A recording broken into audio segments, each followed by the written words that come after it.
vous dire que je suis vraiment heureuse de faire cette présentation-là qui, je l'espère, apportera de l'espoir tant à vos clients qu'à vous-même. C'est une approche qui est douce, puisqu'elle fait une belle différence, tant que pour le client que pour l'intervenant.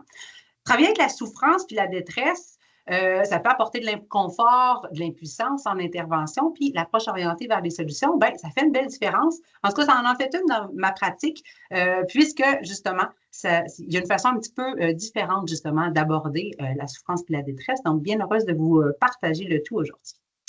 Si on regarde les objectifs, en fait, il y en a deux principaux. Comprendre l'intérêt d'utiliser l'approche orientée vers les solutions en présence d'idéation suicidaire et ou de personnes qui pourraient vivre la détresse et connaître les principales stratégies d'intervention privilégiées par l'approche. Si on met un peu la table sur ce qu'est l'approche orientée vers les solutions, donc c'est une approche qui privilégie l'intervention en contexte d'idéation suicidaire. D'ailleurs, je dirais la nouvelle formation « Prévenir le suicide chez les personnes de 14 ans et plus, susciter l'espoir puis estimer le danger ». En fait, là, la remise à neuf de la formation SAM qu'on a eue il y a quelques années en fait largement l'utilisation. Donc, ceux qui l'ont eu pourront s'y reconnaître certaines interventions. Voilà. C'est basé sur plus de 25 ans de développement théorique, de pratique clinique et de recherche. On pense entre autres là, aux travaux de Scheiser, Berg et Miller ou encore de Jong là, qui ont largement documenté cette pratique-là. Elle est différente à bien des égards des approches traditionnelles de traitement. Par exemple, la compréhension du problème n'est pas absolument nécessaire dans l'approche orientée vers les solutions.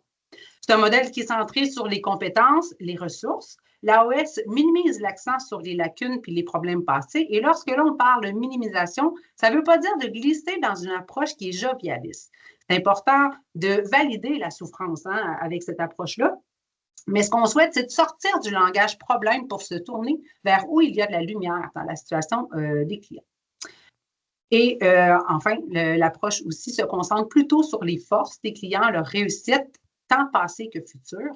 Donc, c'est une approche qui valorise leurs ressources qui sont déjà existantes. Elles se concentrent sur le futur, les changements que la personne souhaite, plutôt que les problèmes du passé. On passe donc moins de temps à expliquer la logique du problème, l'analyse du passé, ce qui peut être parfois épuisant puis anxiogène pour certaines personnes qui sont souffrantes. Donc, on vise plutôt des changements concrets, durables, même à travers des toutes petites étapes, et on reviendra plus tard là, sur le plus petit pas possible qu'on va essayer là, de documenter là, avec les questions d'échelle. Et finalement, l'accent est mis sur ce que le client comprend de sa préoccupation, de sa situation, puis ce qu'il ou elle souhaite voir comme changement. Donc, on parle vraiment d'une approche de collaboration qui place la personne en souffrance comme expert de sa propre vie, ce qui favorise la coopération, la confiance en ses capacités et rend la personne plus autonome en lui offrant là, un espoir qui est concret. Si on regarde un peu par rapport à notre clientèle, quelques statistiques, dis-je bien. Donc, si on regarde au niveau du groupe B, le suicide avec plus de 20% est la première cause de décès. Donc, cette clientèle est plus susceptible de se suicider que les autres personnes atteintes de tout autre trouble psychiatrique. La surmortalité des hommes ayant un trouble de la personnalité est plus importante que celle des femmes avec ce même problème de santé. Puis là, si on regarde un petit peu là, ce que l'Institut national de santé publique a à nous dire au niveau de cette statistique-là, c'est intéressant de se rappeler que les hommes, dans la population générale, sont 3 fois plus nombreux que les femmes à s'enlever la vie. Donc, c'est important de souligner que c'est une approche qui répond bien aux besoins spécifiques de la clientèle masculine en particulier. Je dirais pour tous, mais aussi pour la clientèle masculine. On renote une forte utilisation des hospitalisations puis des urgences. Donc, on parle d'un lourd profil d'utilisation des services. Près de 50% de cette clientèle a eu soit une hospitalisation ou une visite à l'urgence au cours de l'année de leur diagnostic. Donc, c'est quand même beaucoup. Et triste statistique également, environ 75% feront une tentative de suicide au cours de leur vie, parfois plusieurs, d'où l'intérêt d'aller au-delà de l'évaluation du risque, qui est bien, bien, bien important, mais on souhaite surtout donner de l'espoir. Puis c'est là où je pense que cette approche-là peut être intéressante. Donc, qu'est-ce qui peut nous aider à avoir une conversation orientée vers les solutions lorsqu'il est question de suicide? Bien, d'abord, c'est important d'être présent, d'aller lentement puis de suivre le client.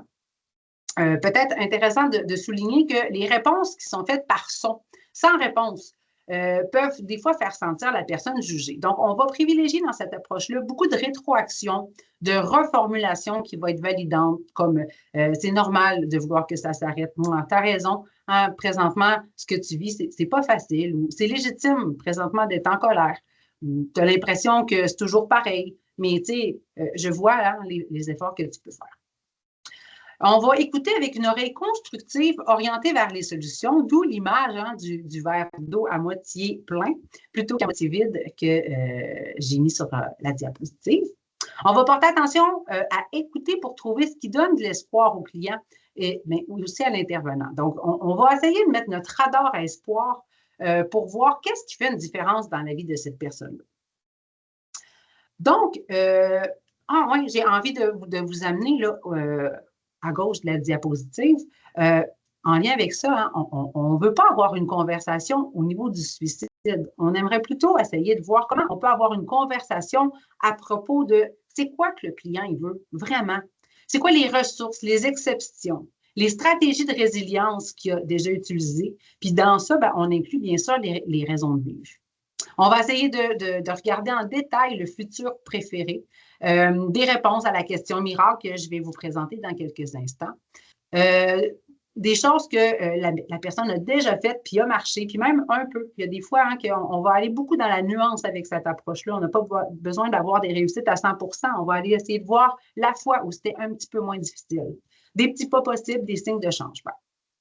Donc, on va équilibrer les discussions sur le danger puis celles sur les raisons de vivre. Parce que oui, on a comme responsabilité quand même hein, d'évaluer le danger, mais on va aussi essayer de mettre beaucoup d'importance sur les raisons de vivre. On va poser des questions relationnelles, aider les clients à utiliser leurs proches et j'insiste sur le fait que c'est l'élément quand même le plus important en prévention du suicide. On souhaite briser l'isolement, donc on va essayer de miser beaucoup là-dessus.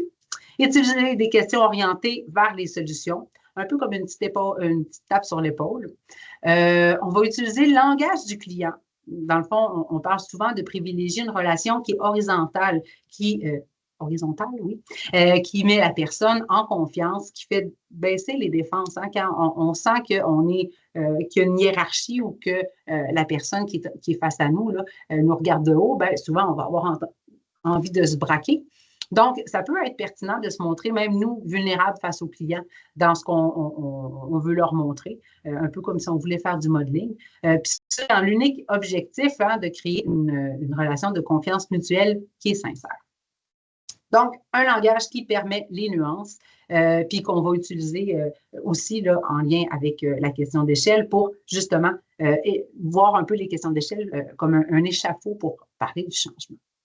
On va mettre en lumière, renforcer, célébrer les changements positifs. Et là, encore une fois, j'insiste sur le fait que le plus petit pas possible pour faire vivre des réussites.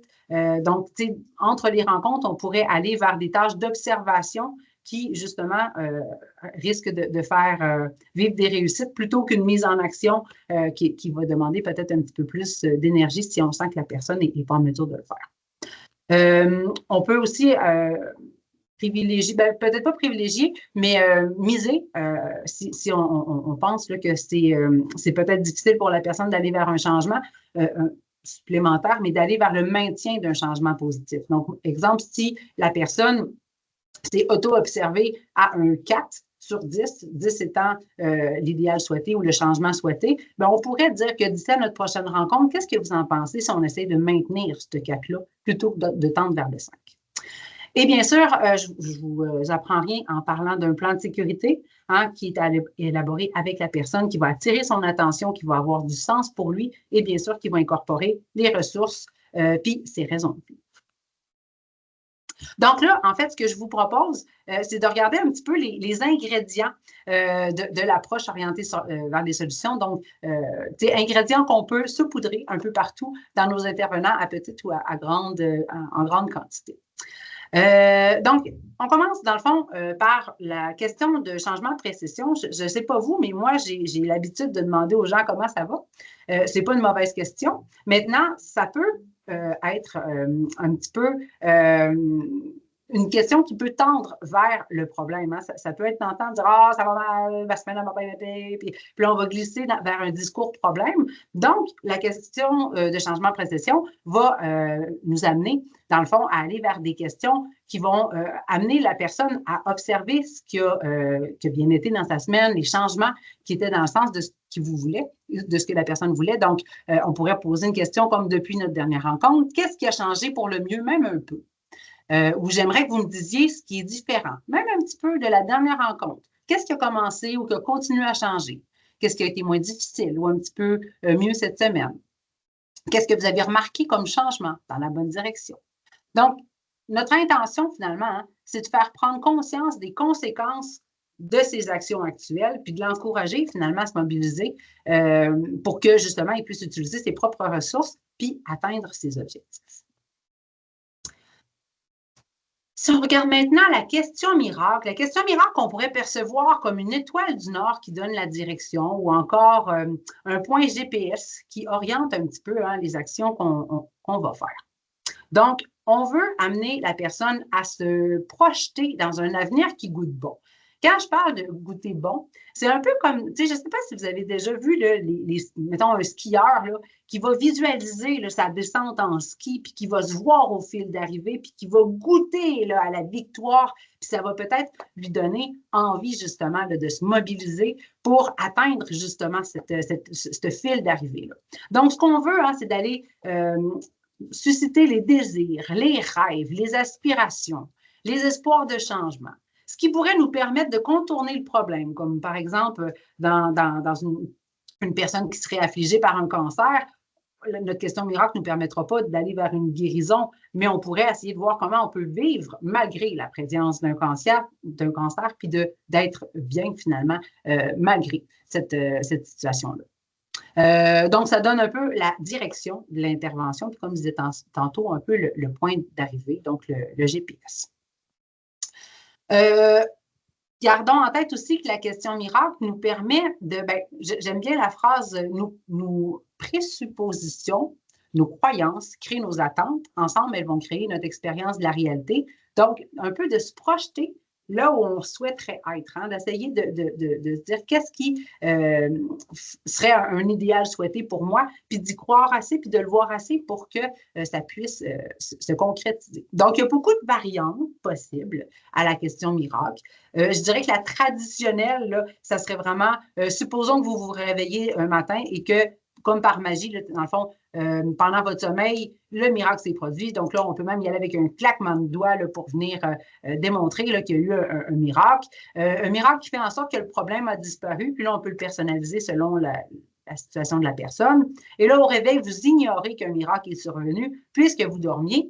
Quels sont les premiers indices qu'un miracle s'est produit? Et là, on va amener la personne à évoquer largement sur qu'est-ce que ça aurait de l'air une journée sans le problème. Une journée où il y aurait moins de souffrance, qu'il y aurait moins de détresse, qu'on se sentirait plus calme, plus détendu.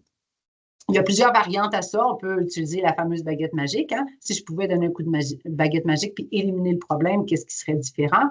On peut aussi utiliser plus du sur-mesure à votre insu. Le miracle a permis de, mettons, faire disparaître votre anxiété ou encore se projeter à la fin de nos rencontres. Donc, qu'est-ce qui ferait en sorte que vous n'auriez plus besoin de moi? Donc, ça pourrait être un idéal aussi souhaité. Donc, voilà pour ce qui est de la question miracle. Si on regarde maintenant les questions d'exception, en fait, il faut se rappeler que nul n'est 100% du temps en souffrance à 10 sur 10. Même nos clients qui sont très, très suicidaires, très, très en détresse, très, très souffrants, de dire qu'on est, puis on peut même se ramener au schéma de la crise, là, on ne peut pas être 100% du temps dans une détresse insupportable. Il y a des petits moments d'exception, puis c'est ceux-là qu'on veut essayer d'explorer avec nos clients. Donc, on va identifier les exceptions où le problème était absent ou encore moins intense. On peut trouver des pistes de changement positif, encourager une dynamique de progrès. Donc, la question d'exception, elle sert à s'intéresser davantage au comment vous avez réussi, au pourquoi, plutôt qu'au pourquoi. Hein, quand on creuse dans le pourquoi, on peut aller un petit peu plus vers le problème. Nous, ce qu'on veut, c'est comment tu as fait la dernière fois pour t'en sortir. Donc, on va s'adresser davantage au héros plutôt qu'à la victime face à l'épreuve. Des questions qui pourraient être des questions d'exception. Quand avez-vous remarqué que vos symptômes étaient moins présents? Dans quel contexte? C'était quand déjà? Parlez-moi d'un moment où ce problème vous a moins affecté. Dans quel contexte est-ce que vous êtes moins souffrant? Vous pouvez me raconter un exemple, s'il vous plaît? Ou quand pensez-vous le moins au suicide? Donc, c'est des questions qui vont amener à aller chercher les exceptions, puis qu'on va ensuite essayer d'amplifier, hein, de voir comment on peut réutiliser ces questions d'exception-là. Si je regarde maintenant les questions de coping, dans le fond, ce qu'on prend pour acquis, c'est que tout le monde vit des épreuves, puis ce qu'on veut, c'est d'essayer de voir comment la personne a déjà surmonté d'autres épreuves. Donc, on veut un peu faire de la récupération. On veut réutiliser ce qui a déjà marché parce que, je ne sais pas pour vous, mais refaire quelque chose qu'on a déjà fait, c'est beaucoup plus facile que de s'approprier une nouvelle tâche ou de commencer à faire du yoga que j'en ai jamais fait, ça va être plus difficile que si je suis déjà habituée de faire du jogging. Autre chose qui est intéressante à se rappeler, c'est que ce qui vient de l'extérieur est un corps étranger. Donc, mettons que je fais le parallèle avec une greffe de peau. Souvent, notre plaie va guérir beaucoup plus facilement si c'est notre propre peau qui nous a été greffée. Donc, cette image-là, je trouve qu'elle est intéressante pour comprendre qu'il faut qu'on s'attarde à ce qui a fait une différence pour la personne. C'est quoi ses stratégies? Parce que ce n'est pas parce que moi, ça a été efficace pour moi dans ma vie que nécessairement cette recette-là, elle est bonne pour tout le monde. Donc, on va lui demander de se rappeler de ce qui a déjà fonctionné, comment ils ont traversé d'autres périodes difficiles. Par exemple, c'est quoi la chose la plus importante qui vous aide à mettre un pied devant l'autre quand c'est difficile? Qu'est-ce qui vous a le plus aidé la dernière fois que vous avez traversé une épreuve? Ou encore, comment vous avez réussi à garder la tête hors de l'eau pendant la période la plus difficile? Comment vous avez fait pour ne pas descendre plus bas? Donc, voilà pour ce qui est des questions de coping. Marie-Soleil, il te reste 5 minutes. D'accord, je clenche. Si on regarde les questions d'échelle, elles permettent de reconnaître le chemin parcouru, de mesurer le progrès. Je dirais que, contrairement peut-être aux échelles de douleur qu'on va utiliser dans les hôpitaux, la question d'échelle, quand on est plus à bosse, va miser sur le chemin déjà parcouru, hein, pour dire que c'est impossible de ne pas déjà avoir agit dans le sens du changement souhaité. Donc, on va questionner comment tu as fait pour passer de 3 à 4, comment tu as fait pour ne pas descendre plus bas en pareilles circonstances, comment on pourrait consolider un 4, comme je le disais tantôt. Ça ressemble à quoi le chiffre suivant? Il est important de dire aussi que les questions d'échelle sont utilisées dans la grille d'estimation de la dangerosité d'un passage à l'acte suicidaire. Ça peut être intéressant de les utiliser aussi après la première rencontre quand on veut évaluer la présence d'idéation suicidaire. Donc, reconnaissez ce que vous faites déjà pour ne pas descendre plus bas. Je pense que ça résume bien là, la question d'échelle. Si on regarde le compliment, ce n'est pas du renforcement positif. On est vraiment dans une approche d'humain à humain. Il n'y a pas de hiérarchie, un peu comme quand on était un professeur puis qu'on met une étoile dans le cahier d'un élève. Donc, les compliments doivent être sincères. Faire attention aux compliments qui sont usagés. Attention aussi aux compliments conditionnels. Un compliment, ça doit être gratuit. Quand je parle de compliment conditionnel, ça serait, exemple, je te fais confiance, tu es capable, tu vas le faire. Ça induit une pression. Puis si jamais il échoue, bien, ça vient d'annuler un petit peu le compliment qu'on leur a donné. Pas hésiter à interrompre pour complimenter. On peut le faire à 5-10 minutes avant la fin de la rencontre. Des fois, ça peut augmenter l'adhésion. Puis reconnaître leurs forces, leurs compétences, mais aussi le niveau de difficulté de ce qu'ils s'apprêtent à faire, puis ce qui est écrit au centre. Hein, si c'était facile, ils l'auraient déjà fait. Avec la clientèle qui a une tendance peut-être à être plus dans le rejet du positif, à notre fameuse distorsion qui fait qu'ils ont de la difficulté quand on leur fait des compliments, on peut être ratoureux, puis aller vers des compliments indirects, comme je me demande ce qu'en dirait ton meilleur ami, ou est-ce que tu sais que tu es vraiment un bon père, ou je me demande comment on appellerait ça une personne qui est toujours prête à aider les autres. Donc, dans ce temps-là, c'est comme si on prend un petit ricochet. L'amplification. De la même façon qu'un client peut être retraumatisé quand il reparle d'un trauma, Un client peut être galvanisé ou apaisé par le rappel d'un moment de succès. Donc, on veut amplifier ce qu'il y a de positif. L'amplification, ça nécessite d'avoir un intérêt sincère pour la personne, ce qu'elle aime. On veut mettre la loupe sur le positif, ce qui lui fait du bien, ce qui donne du sens. Donc, je vous laisse prendre connaissance des petites questions qui peuvent être posées. Écouter, sélectionner, co-construire, ben, on prend pour acquis que c'est la personne qui est la mieux placée pour savoir ce qui est bon pour elle. Donc, on favorise les idées qui viennent du client. Puis, dans le fond, on propose les nôtres en dernier recours. J'y vais un petit peu plus vite pour les dernières. La pause sert à annoncer la fin. Donc, on évite ainsi les déclarations sur la poignée de porte. Si jamais la personne est suicidaire, ben, ça peut nous permettre d'aller chercher des critères là, manquants de l'estimation de la dangerosité. Puis, on peut aussi prendre le temps de préciser le contenu du compliment ou de la suggestion avec la personne. Donc, ça permet de laisser le client sur une tâche qui n'est pas trop difficile compte tenu du contexte. Donc, ça pourrait ressembler à la rencontre va bientôt se terminer. Puis, je trouve ça important de conclure avec une suggestion pour les prochains jours. Est-ce que vous me donnez un instant pour vérifier mes notes et là, d'aller vers le compliment. Et dernière diapositive, la suggestion. Donc, c'est vraiment celle qui est en lien avec le plus petit pas possible. On veut vraiment mettre l'accent sur le positif puisque ce qu'on observe, ça s'agrandit. Les suggestions en contexte d'idéation suicidaire vont viser à alimenter la partie qui veut vivre, donc les valeurs, les sentiments, le sentiment d'utilité. Préciser ce que la personne est prête à faire pour protéger sa vie. Les suggestions sont toujours co-construites avec le client. On veut toujours mettre l'accent sur les moments où ça va mieux, répéter ce qu'il a fait, observer ce qui se passe pour décrire, pour qu'il puisse le décrire à la prochaine rencontre.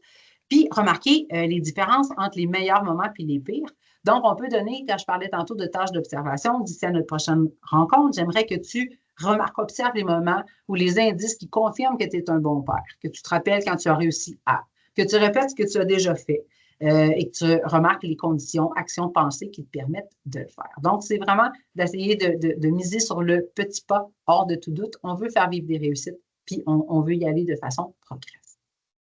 Voilà. ça serait le tour. Est-ce qu'il me reste encore du temps sur mon 5 minutes, Marie-Christelle? Il n'y a plus de temps, mais merci ça beaucoup. Ça terminé. Merci beaucoup, Marie-Soleil.